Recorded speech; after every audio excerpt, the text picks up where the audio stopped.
Magandang umaga Pilipinas, magandang umaga all over the world. Bago natin ipagpatuloy ang ating pag-uusapan, don't forget to subscribe to YouTube channel Kuya SMB Vlogger. Natin pag-uusapan regarding po doon sa mga batikos laban kay Daddy Frankie na binabaliktad nila ang mga naging vlog nila sa social media na 'di ba na ginamit lang daw ni Daddy Frankie i-content si Joy J pero wala daw ito naibigay punto por punto. So alam naman natin mga ka-idol na maraming mga vlogger ang pumunta doon kay Joy Joy kasi alam naman natin na si Joy ay isang sensation na sikat sa social media. Na hindi lang si Daddy Frankie ang pumupunta doon. Sa aking napapansin, si Daddy Frankie lang ang charity vlogger ang nagbigay ng tulong kay Joy Joy. Wala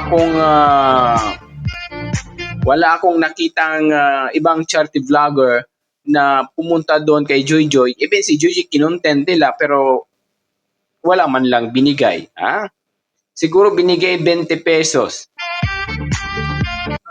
40 pesos.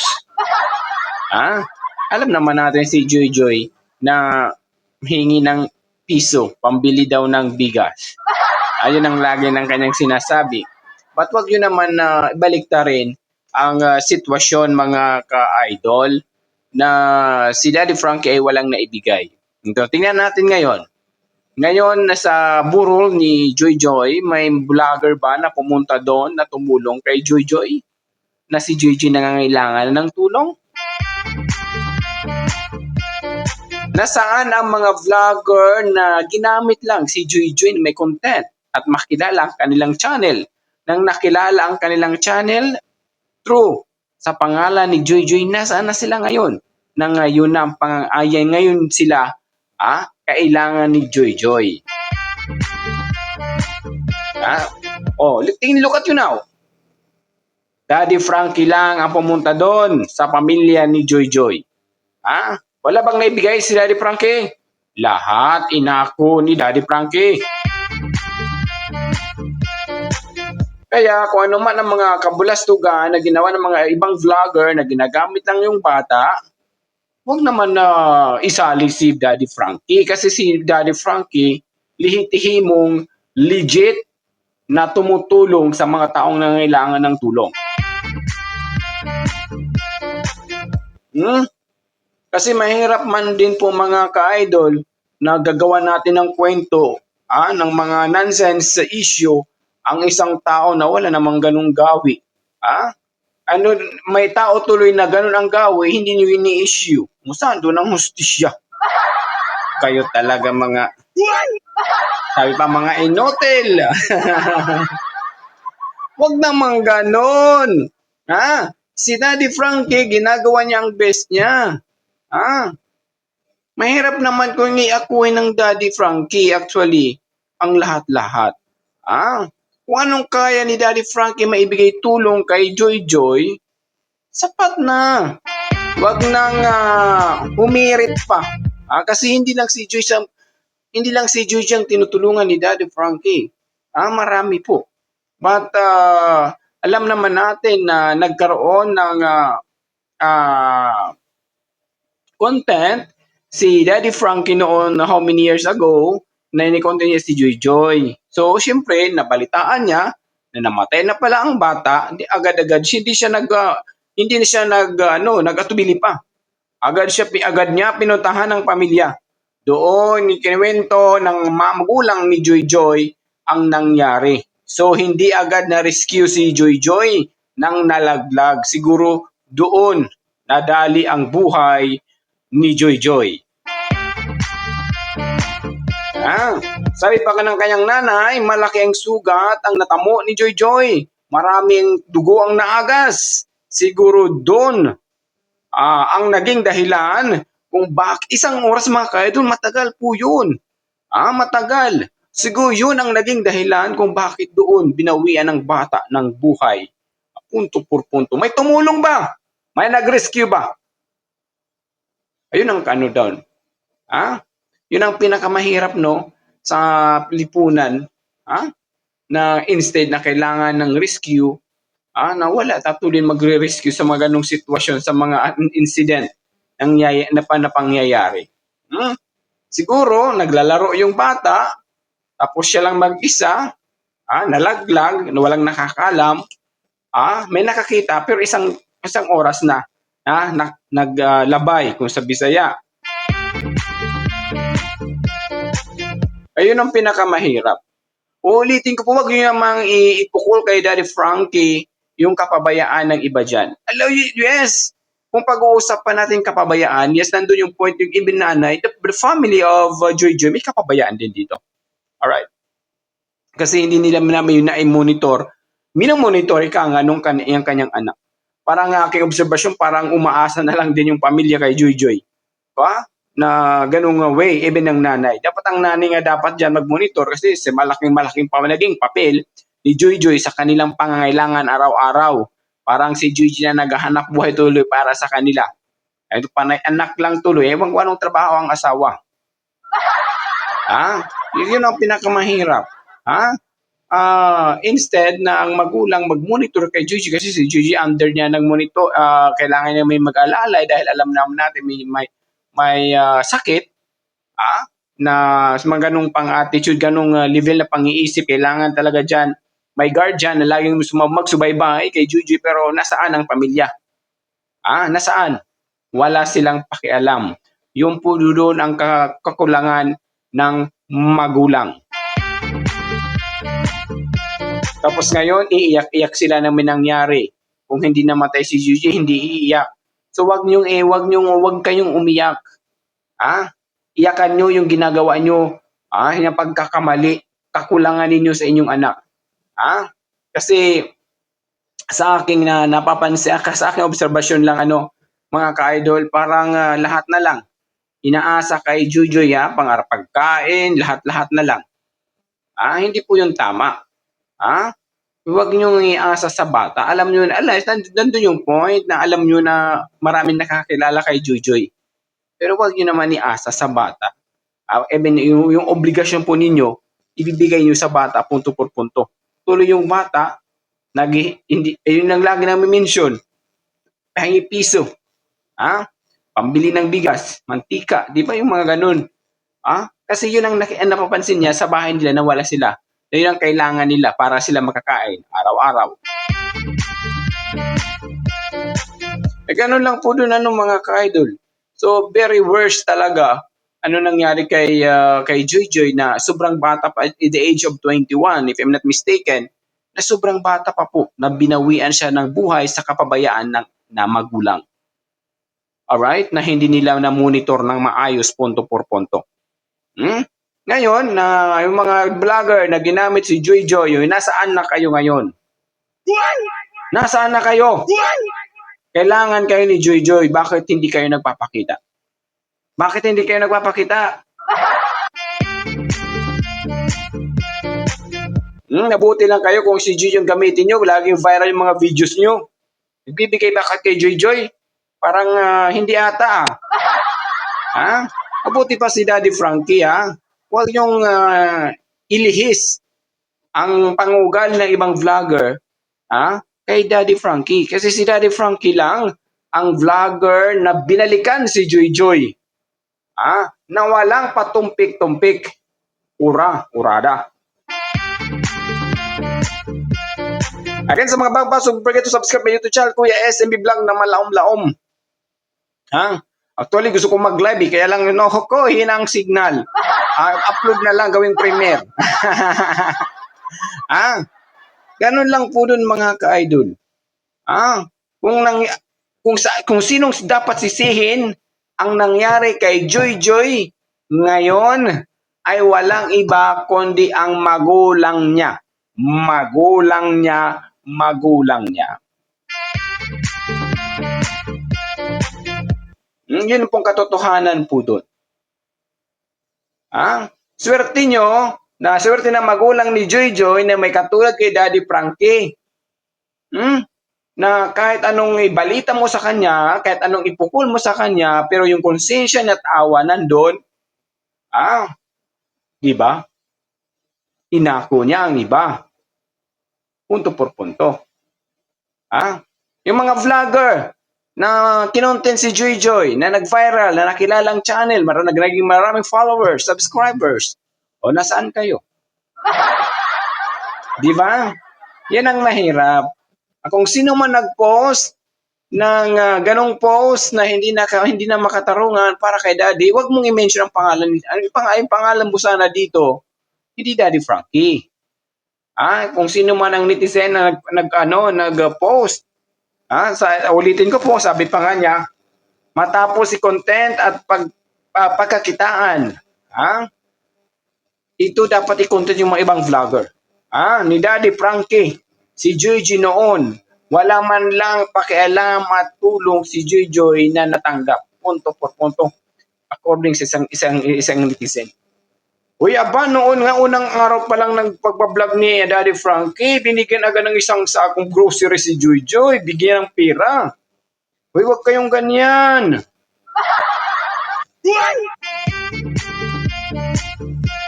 Tingin din pag may time, baka si yung ibang vlogger. Wag yung kay Daddy Frankie.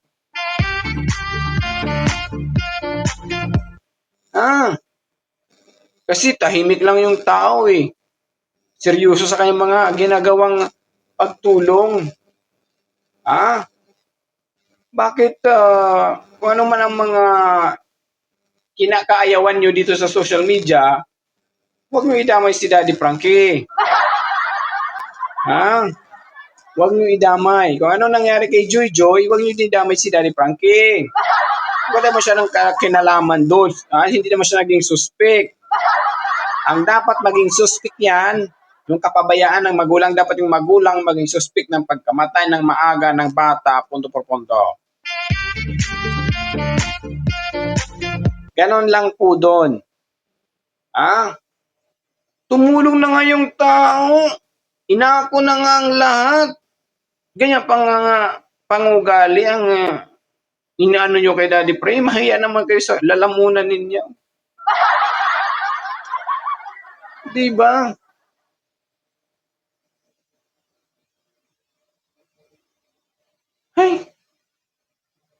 Kahit naman po sino mabubuisit sa kung sino man nag-comment niyan. Nakakahiya na po sa lipunan.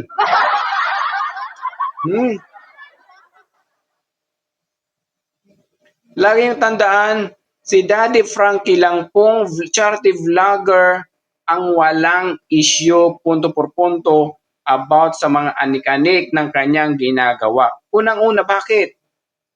Don't forget to subscribe this channel. Bakit?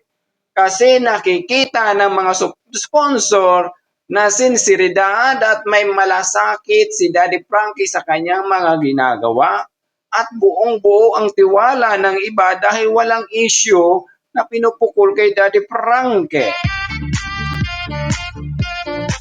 Hindi katulad kay Val Matubang, direct to the point na po tayo na lahat na lang kaaway ni Val Matubang sa labas at loob ng kalingap, kaaway ni Val Matubang. Diba? Sino ang may sala? Si Val Matubang ba o ang mga naging kaalitan niya sa loob at labas ng community ng kalingap? Yun lang po dun yung katanungan ng karamihan. Do not compare Daddy Frankie sa ibang vlogger kasi si Daddy Frankie lang ang matino at taong totoong may malasakit sa kapwa. May ilan-ilan dyan na ginagamit lang yung mga yung mga PWD, yung mga taong binibidyo pero hindi tinutulungan, mayroon dyan, kilala. Nalaman ko pagoy talaga pa. Mayroon. Yan, halimbawa, kay Val Matubang. Noon at ngayon, punot dulot issue ay ang word na sponsor. Kaya, huwag niyong i-content na gano'n si Daddy Frankie. Kasi hindi nagkakaroon si Daddy Frankie ng any issues about sa mga sponsors, about sa kung ano man. Nagkaroon lang si Daddy Frankie ng issues about dyan sa DSWD. Dahil sa pangingialam ng DSWD kay Daddy Frankie, na hindi daw sinusunod sila kung anong mga alituntunin, kung anong mga rules na magkaroon ng permit ang isang charity vlogger. Ganun lang po dun. Pero kung hindi na pag nag-viral ang video ni Daddy Frankie, hindi gagawa ng hakbang ang gobyerno ng Pilipinas. Ay, ito agoy, ang sakit. Ang sakit sa sariling mantika, ikay naluto. Talaga ba, SMB? Totoo po. Ang DSWD lang mismo ang nagpahiya sa sarili nilang mantika. O isali na rin yung tuyo tsaka yung suka para adobo na. Ganon lang po doon mga ka-idol. Lahat ng mga vloggers, charity vloggers, Tekram, Kalingap, may isa pa, Biyahero, mayroon pang iba, Virgilin. Tama ba ako how to pronounce Virgilin? Daddy Frankie. So sa lahat ng mga charity vlogger, maraming nagmamahal at may malasakit at maraming titiwala kay Daddy Frankie kumpara sa among of them. Dahil nakikita nila na halimbawa si Val Matubang nagka-issue ng 4060, nagka-issue ng 3070. Diba? May nagkaroon pa ng issue dito mga ka-idol, hindi magbibigay si Val Matubang mula sa Kalingap Fund sa mga na-vlog niya kapag hindi wala pang may magbigay na sponsor. So it means, example, ako, iba-vlog ni Val Matubang. Tapos ilang buwan, wala pang magbibigay sa akin. So hindi ako i-re-vlog uli. Ganun po yun. Kasi walang may nagbigay sa akin sponsor. Pero, kung example, vlog ako, maghingi ng tulong. Tapos may nag-donate, may nag-sponsor, ibigay mo ito kay SMB, 100,000. Ang magpupuntan lang daw sa akin, 30,000. Ang magpunta daw doon kay Val, 70,000. Gano'n lang naman po yung naging issue, nakarating sa kay SMB. Huwag niyong ganunin si Daddy Frankie. Kasi si Daddy Frankie, tup-tup. Honest ba? Kung sa Bisaya, tup-tup. Honest. Pati nga yung kanyang revenue, nadadali rin eh. Nadadali rin ang kanyang revenue. Na maibigay tulong lang sa mga taong dapat sulungan. Alright? Ganon lang po yun. Huwag niyong isisi ang pagkamatay, kung ano man ang pagkamatay ni Joy Joy at kakulangan na pangailangan nila ngayon dahil hindi po yan obligasyon ni Daddy Frankie. Kung pag-uusapan naman natin tulong noon sa kinontent nila si Daddy Frankie, nagbigay nga ng isang sakong bigas na wala pang nagbigay na sponsor. Kuyo talaga. Laging Daddy's Frankie is Daddy's Frankie. Hindi pwede si Daddy's Frankie maging Val Matubang. Hindi pwede. Daddy Frankie lang. Hindi pwede si Val Matubang maging Daddy Frankie. Hindi si Daddy Frankie maging Katekram. Kasi magkaiba-iba ang kanilang kulay, pero isa lang ang kanilang mithiin na makatulong sa ibang tao. Ganun lang po doon. Ang problema lang kay Balmatubang, lahat na lang mga nasakupan niya, lahat ng naging admin kagrupo, sa Kalingap, lahat in at one-third of the members before, kaaway na ni Kalingap ngayon. Dahil nga sa issues. Issues pala ka doon, issues pala ka dito.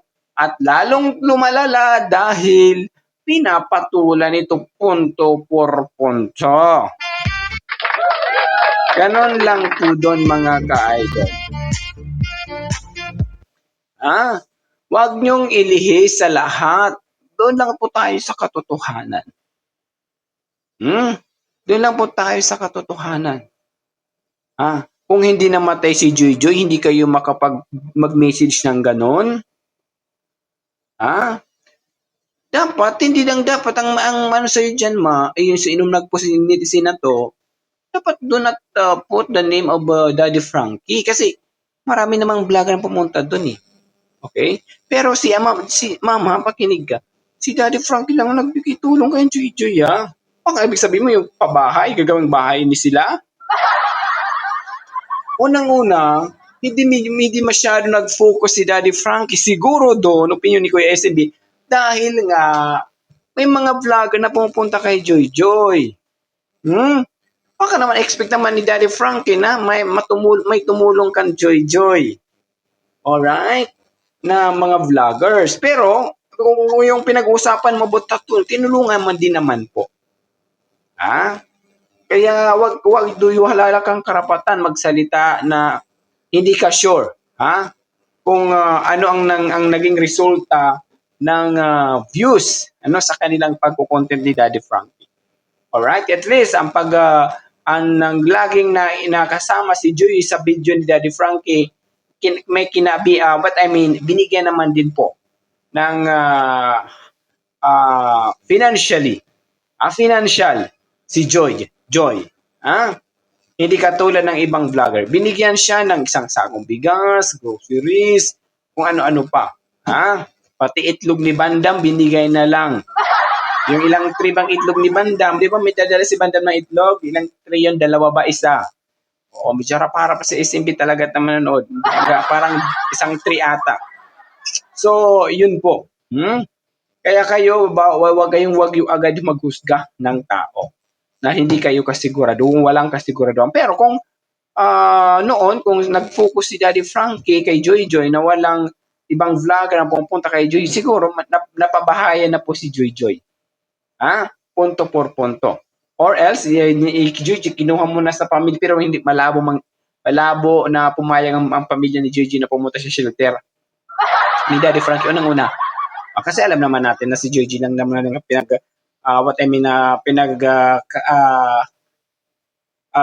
kitaan nila. Si Joy tuloy ang kailangan na mag-assist sa kanila. Sana sila mag-assist kay Joy. Si Joy tuloy nag-assist sa kanila. So it means si Joy na ang naging breadwinner.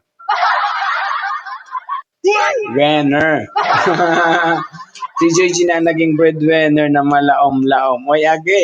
Wag namang ganun. Ulitin ko, kung ano man ang nangyari ngayon kay Joy, kung ano man ang mga sponsor, mga problema ang dumating sa problema ng pamilya ni Joy, wag nyo naman isali si Daddy Frankie.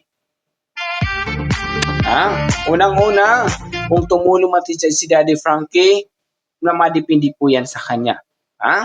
Kasi hindi sa pilitan. Total, hindi naman obligasyon ni Daddy Frankie na tumulong. Anong word na kusa, mayroon siyang kusa na tulungan si Jojo punto por punto. Huwag nyo lang pangunahan. Kahit naman po sino kung pangunahan, di ba? Anong SBE? Basta ganon lang po doon mga ka-Daddy's Frankie. Na huwag nyo pangunahan kung anumang mga plano, diskarte ni Daddy Frank. Kung ano man mga maibigay tulong ni Daddy Frank sa family ni Joy, nasa kanila na po yun. Alright? So, yun po, mga ka-Daddy Frankie, binigyan ko lang dito ng time Kasi parang sinisisi nila kay Daddy Frank sa lahat ang problema kung anong nangyari ngayon at kakulangan ng pamilya ni Joy Joy parang pinapaobliga nila na matulungan ni Daddy Frankie sila dahil na nai-content din naman daw naisali naman daw si Joy Joy sa pagbablog ni Daddy Frankie.